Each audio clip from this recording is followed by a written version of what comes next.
Jessica didn't know that the forest she was running toward had been claimed 3 days ago by the most dangerous wolf king the Northern Territories had ever seen. All she knew was that the village behind her was burning, and the man her father had sold her to was screaming her name into the smoke. Her bare feet split open against the frozen ground as she tore through the last row of wheat fields, the hem of her dress shredded from where she'd ripped it free of the door latch. Blood from a shallow cut above her eyebrow ran warm into her left eye, blurring the tree line into a wash of black and gray. She didn't wipe it away. She didn't slow down. Every ragged breath she pulled into her lungs tasted like ash and pine, and the sharp, clean edge of winter air that meant the Thornwood was close. Close enough. She could hear Aldrich's men behind her. 2 of them, maybe 3, their boots heavy and graceless in the frost. They were drunk. They'd been drinking since the bonfire started, since her father had pressed her hand into Aldrich's sweating palm and told her to be grateful. Grateful, as if being bartered for 3 goats and a wagon wheel was something a woman should kneel and give thanks for. Jessica had smiled. She'd lowered her eyes the way her mother had taught her before the fever took her. She'd let Aldrich's fingers close around her wrist like a shackle. And then she'd waited. She'd waited until the music was loud and the mead was flowing, and Aldrich had turned to laugh at something one of his men said, his grip loosening just enough, and she ran. She ran like something feral and desperate and half-wild, like an animal that had chewed through its own leg to escape a trap. She ran with nothing. No shoes, no cloak, no food, no weapon. Nothing but the heartbeat slamming against her ribs and the single burning thought that she would rather die in the Thornwood than live one more day as something to be owned. The tree line swallowed her whole. Darkness, immediate and absolute. The canopy overhead was so thick that the moonlight couldn't penetrate it, and Jessica stumbled forward with her hands stretched out in front of her, fingers catching on bark and frozen moss. The sounds of pursuit faded behind her, replaced by something worse. Silence. Not the comfortable silence of an empty room. This was the silence of something watching. Something aware. The kind of silence that pressed against the skin and made the fine hairs on the back of her neck stand straight. She kept moving. Deeper. The ground beneath her feet changed from frozen dirt to something softer, layered with pine needles and decaying leaves. The cold was brutal now, seeping through her thin dress and settling into her bones like something alive. Her fingers had gone numb. Her lips were cracking. Every exhale came out in a pale cloud that vanished before it fully formed. She didn't know how long she walked. Time lost its meaning in the dark. It could have been an hour. It could have been 3. All she knew was that her legs were shaking, that the cut above her eye had stopped bleeding and started throbbing, and that if she didn't find shelter soon, the cold would finish what Aldrich's men had failed to do.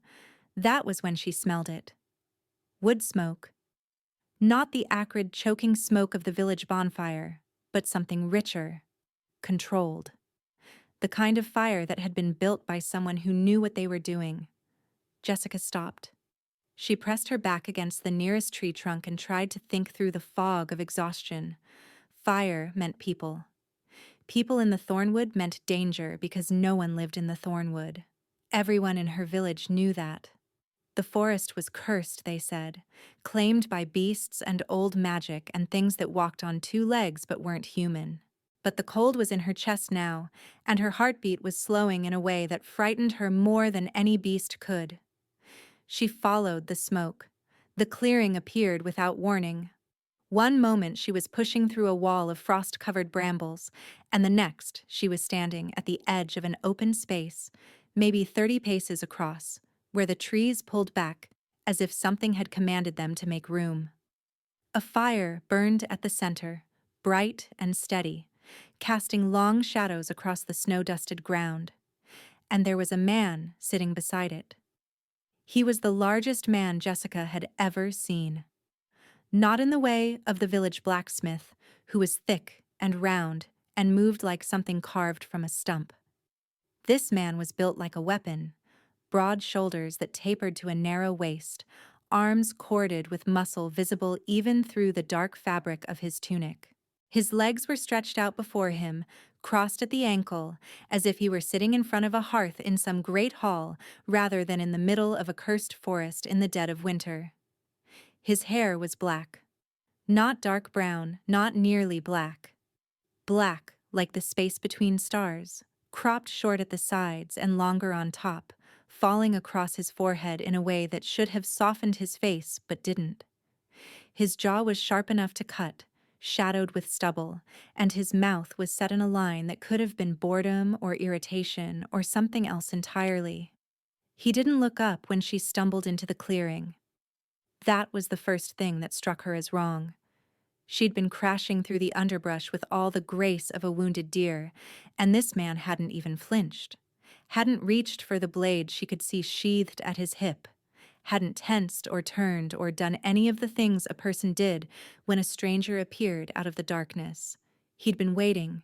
The realization hit her like cold water, and she took a step back, but her legs betrayed her. Her knee buckled.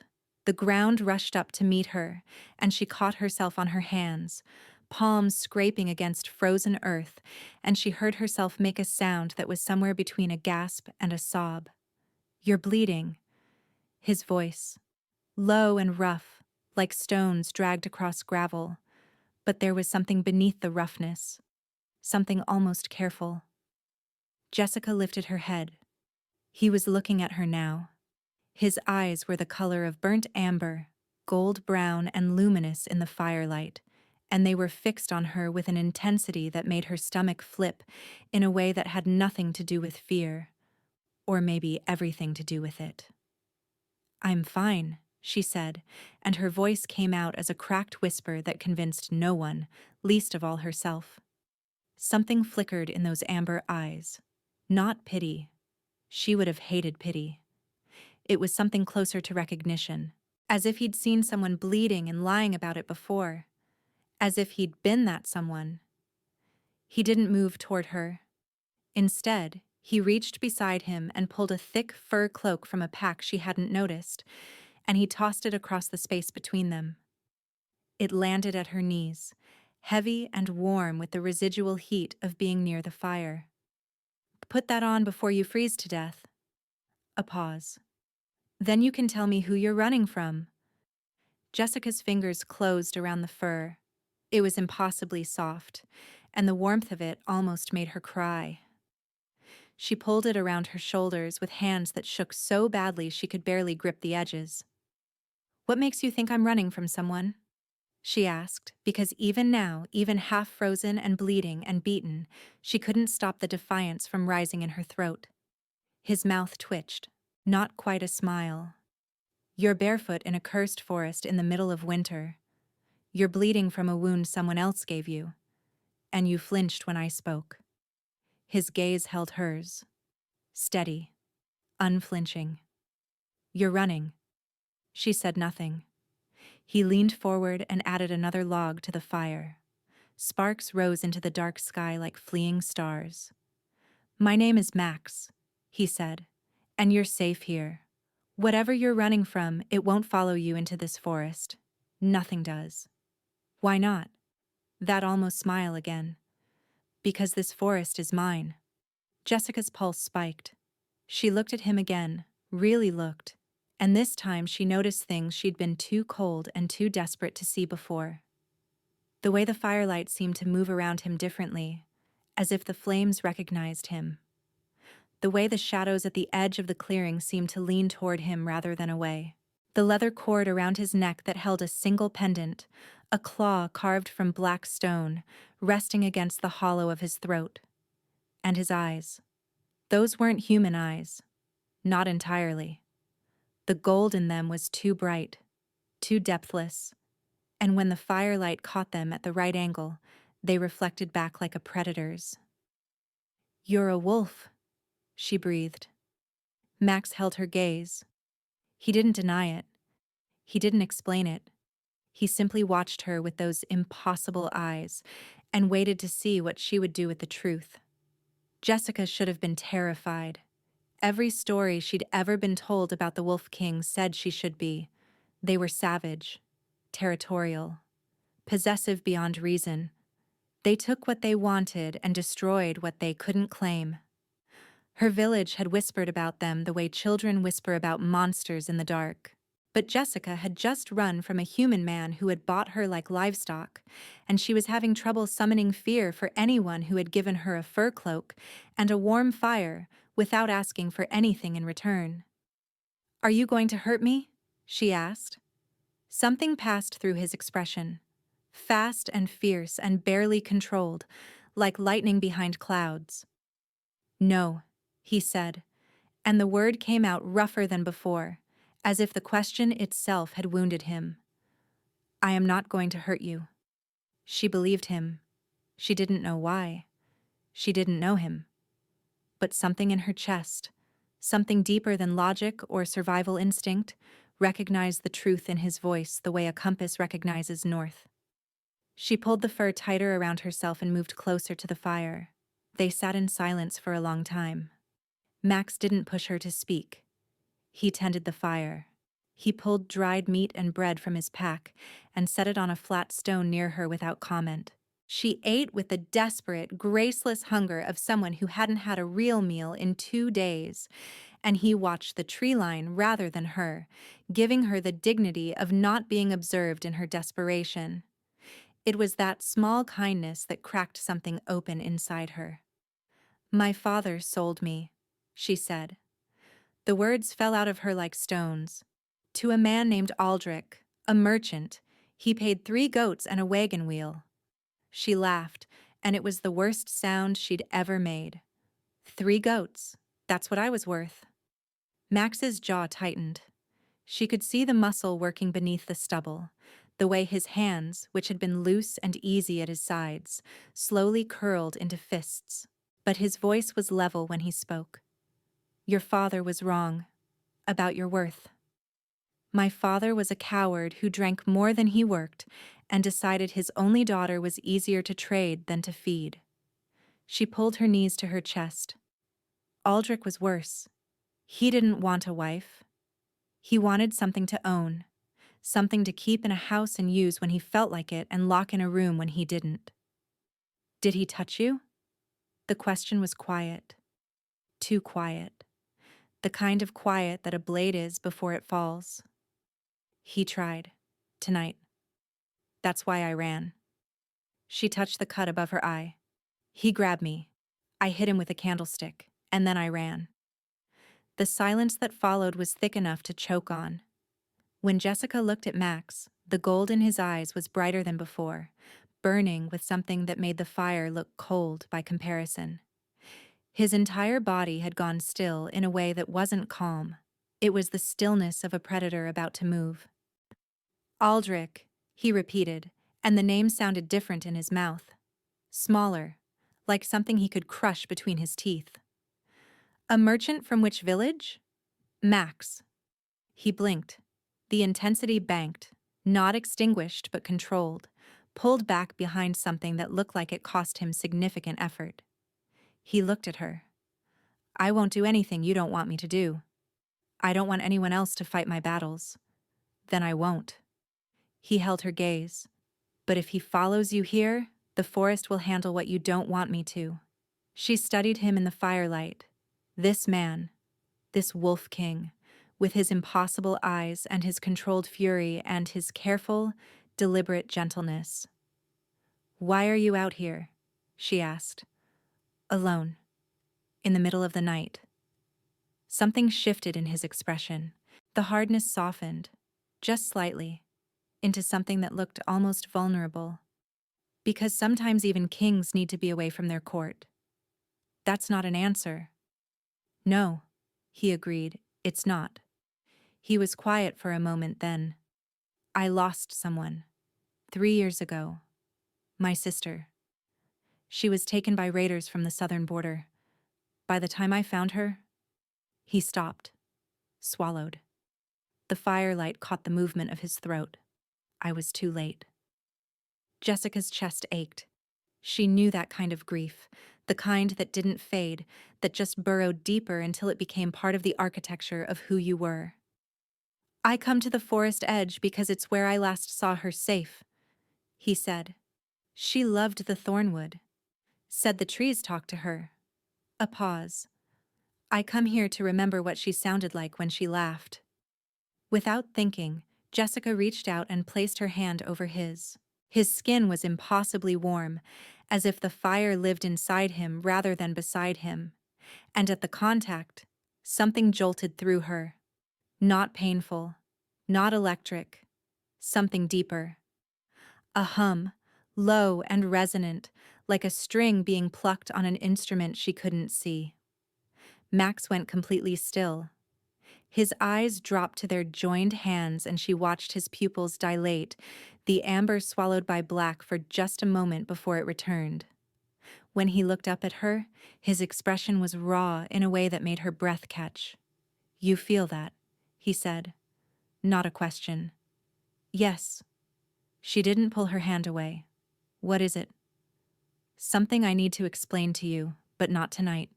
His fingers turned beneath hers, not grasping, just opening. An invitation. Tonight, you need to sleep.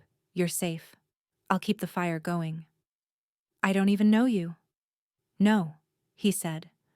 But you will. The certainty in his voice should have frightened her.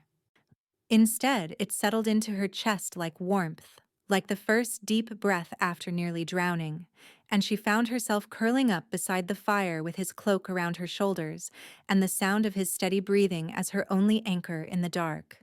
She slept. For the first time in months, she slept without dreaming. Morning came gray and cold, and Jessica woke to the sound of voices.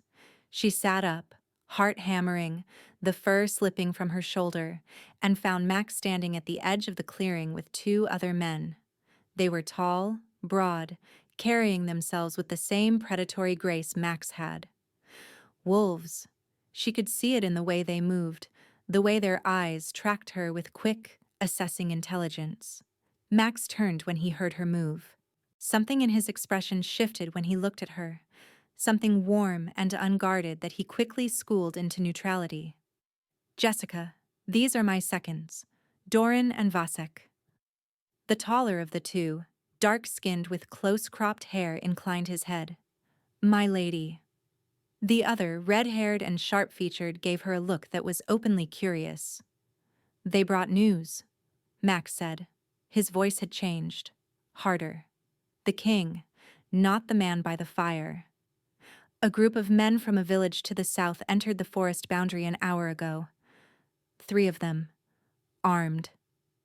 Jessica's stomach dropped. Aldrich. Max's jaw set. They were warned. The border markers are clear. Anyone who crosses into claimed territory without permission forfeits their safety. He looked at her, and beneath the steel in his expression, she could see the question. What do you want me to do? She stood. Her legs were stiff, and her feet were raw, but she stood. I want to face him. Something like pride flickered through Max's amber eyes. He nodded once, then turned to Doran. Bring them to the eastern clearing. Unharmed. A beat. For now. They found Aldrich and his 2 men bound at the wrists with braided rope, forced to their knees in a clearing where the morning light filtered through the canopy in pale shafts. Aldrich looked smaller than Jessica remembered. His face was blotchy and swollen, partly from drink, and partly from the bruise where her candlestick had connected with his cheekbone. When he saw her, his expression cycled through shock, then fury, then something she realized with a sick twist was possessiveness. There she is, he spat. My wife. Come back to collect your property, Wolf? Max didn't move, didn't speak. He stood slightly behind Jessica and to her left, close enough that she could feel the heat radiating from his body, and he waited. Jessica stepped forward, her bare feet on the frozen ground, her borrowed cloak around her shoulders, the cut above her eye visible for everyone to see. I am not your wife, she said, and her voice didn't shake. I was never your wife. You bought me from a drunk who had no right to sell me, and you tried to take what I never offered. I hit you. I ran, and I am never coming back." Aldrich's face contorted. "You ungrateful little—" "Choose your next words very carefully." Max's voice cut through the clearing like a blade drawn from a sheath. He still hadn't moved. He didn't need to. The authority in his voice was absolute, the kind of power that didn't need to raise itself to be felt. Doran and Vasek stood like statues at the prisoner's flanks, their expressions carved from stone. Aldrich looked at Max, really looked, and for the first time Jessica saw real fear in the merchant's eyes. The kind of fear that comes from suddenly understanding that you are very small and very fragile in the presence of something that could end you without effort. "She belongs to me," Aldrich tried, but the bluster had drained from his voice. "I paid for her. Legal and binding." "You paid a man who was not hers to sell," Jessica said. "There was no consent. There was no ceremony. There was a drunk man and a handshake and 3 goats, and none of it was mine." She turned to Max. He was watching her with that same expression from the night before. Warm, raw, certain. "In the Northern Territories," Max said, addressing Aldrich but looking at Jessica, "a person cannot be traded or sold. It is the oldest of our laws. You have no claim here. You have no standing here. And you have trespassed on sovereign land, which carries its own consequences." Aldrich's mouth opened, closed. Max looked at him then, and the full weight of what he was settled into the clearing like a change in pressure before a storm. "You will return to your village. You will tell anyone who asks that Jessica is under the protection of the Thornwood and its king. You will not speak her name again. You will not send men after her again. And if you ever raise a hand to another woman, I will know, and I will come." It wasn't a threat.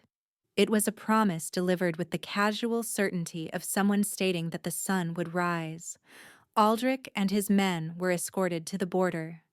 Jessica watched them go, and she waited to feel something: relief, triumph, vindication. Instead, what she felt was the sudden, overwhelming weight of every hour she'd spent surviving. Every night she'd locked her door and listened to her father's drunken ramblings. Every moment she'd spent being small and quiet and invisible, because being seen meant being taken. Her knees buckled. Max caught her. His arms came around her so fast she didn't see him move, one hand at her back and one cradling her head against his chest, and the warmth of him was staggering. She pressed her face into the fabric of his tunic and felt his heartbeat against her cheek, steady and strong and real. "I've got you," he murmured against her hair. "I've got you." She didn't cry. She was too exhausted for tears, but she shook, and he held her through it, and he didn't tell her she was brave or strong or that everything was going to be fine.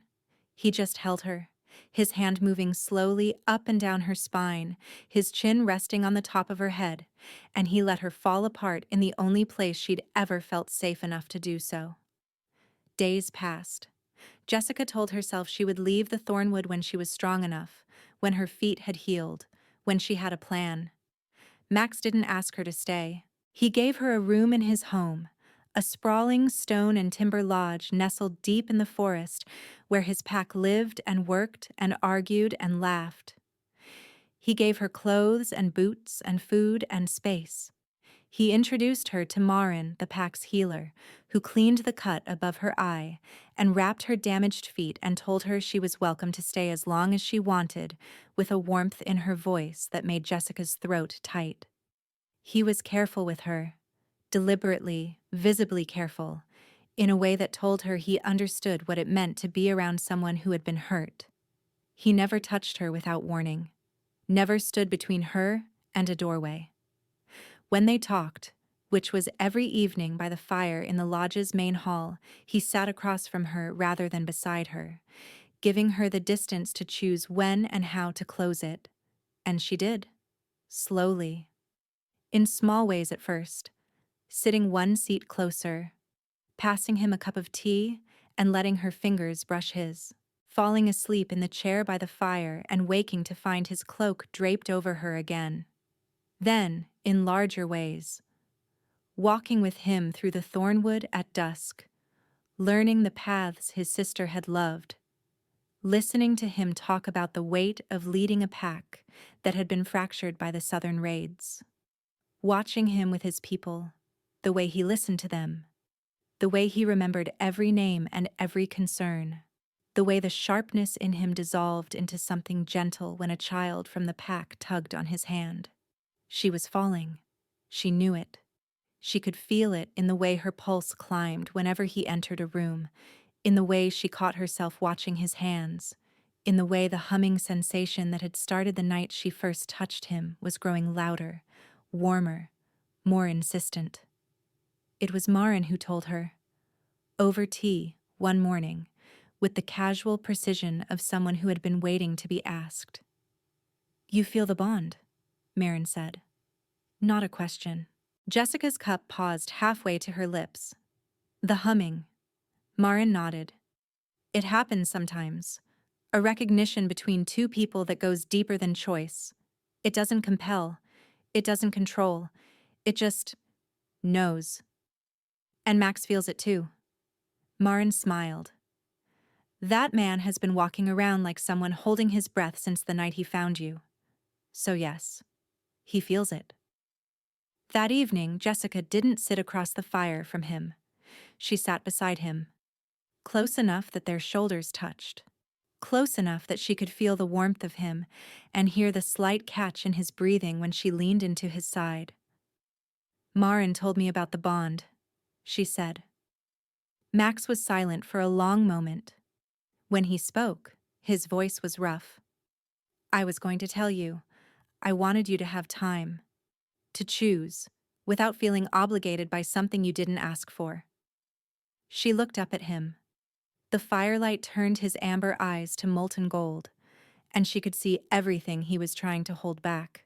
The longing, the fear, the desperate, careful hope of a man who had already lost someone he loved and couldn't bear to lose again. "You've been so careful with me," she whispered. "You deserved careful." "I know." She reached up and touched his jaw. His eyes fluttered closed, and a tremor ran through him. This massive, powerful man who could break the world in half, trembling beneath her fingertips. "But I don't need you to be careful right now." He opened his eyes. "Jessica." The way he said her name, like it was sacred, like it was the only word he'd ever needed. She kissed him. She rose up on her knees and pressed her mouth to his, and the bond between them ignited like a fire that had been waiting for air. His hand came up to cradle her face, gentle, so impossibly gentle for someone with that much strength, and he kissed her back with a tenderness that broke her open in ways she hadn't known she was still closed. When they pulled apart, his forehead rested against hers, and his breathing was ragged, and she could feel his heartbeat hammering through every point where their bodies touched. "I'm not going to leave the Thornwood," she said. "I know." His thumb traced her cheekbone. "I would have let you, if you'd wanted to. But I would have followed you to the edge of the world to make sure you were safe." She laughed. It was wet and shaky and real, and his arms tightened around her, pulling her into his lap, her head tucked beneath his chin and his face buried in her hair. "Stay," he said, and his voice broke on the word. This king, this wolf, this man who had sat beside a fire in a cursed forest because he missed the sound of his sister's laughter. "Stay with me." "I'm already here," she whispered. "I'm already yours." 2 months later, the Thornwood was blooming. The southern border had been reinforced. The pack's alliance with 2 neighboring territories formalized, and the stone lodge had been expanded to accommodate the growing number of families choosing to settle under Max's protection. Jessica stood on the lodge's front steps in the early morning light, a cup of tea warming her hands, watching a group of children chase each other through the wildflowers that had erupted across the clearing. Maren had told her the flowers were the forest's response to the bond, that the Thornwood recognized its king's happiness and was celebrating in the only way it knew how. Jessica thought that was the most ridiculous and beautiful thing she'd ever heard. Arms slid around her waist from behind. Warm lips pressed against the curve of her neck. "You're up early?" Max murmured against her skin. "Couldn't sleep." She leaned back into him. "Too many flowers to look at." He laughed, low and warm, and the sound of it still made her chest ache in the best possible way. She turned in his arms and looked up at him. His amber eyes were soft, the hard edges that had defined him when she first met him, smoothed by 2 months of something he hadn't allowed himself to feel in years. She touched the black stone pendant at his throat. He'd told her about it now, about how his sister had carved it for him the winter before she was taken, about how he'd worn it every day since. A talisman and a wound all at once. "She would have liked you," he said quietly. "You think so?" "I know so. You're stubborn and brave, and you hit a man with a candlestick and ran barefoot into a cursed forest. She would have thought you were magnificent." Jessica smiled. The scar above her eye had faded to a thin, pale line. Her feet had healed. The nightmares came less often now, and when they did, Max was there, warm and solid beside her, his voice pulling her back from the dark. She pressed up on her toes and kissed him, soft and slow and unhurried, the way she kissed him when she wanted him to feel every single thing she didn't have words for yet. "I love you," she said against his mouth. "You, impossible, patient, terrifying man, I love you." His arms tightened around her. He pressed his forehead to hers, and when he spoke, his voice was thick with the kind of emotion he'd spent his whole life keeping locked behind walls. "You ran into my forest," he said, half frozen and bleeding and furious. "And I knew. The moment I saw you, I knew." "Knew what?" He pulled back enough to look at her. The morning light caught his eyes, turning them to liquid gold, and the expression on his face was the most open, most vulnerable, most utterly unguarded thing she had ever seen. "That I'd been waiting at that forest edge for you. I just didn't know it was you I was waiting for." Jessica's eyes burned. She pressed her face into his chest and felt his heartbeat against her cheek, and beyond them, the children were laughing and the wildflowers were swaying in a breeze that smelled like pine and wood smoke and home. She had run into the Thornwood with nothing, no shoes, no plan, no hope. She had found everything.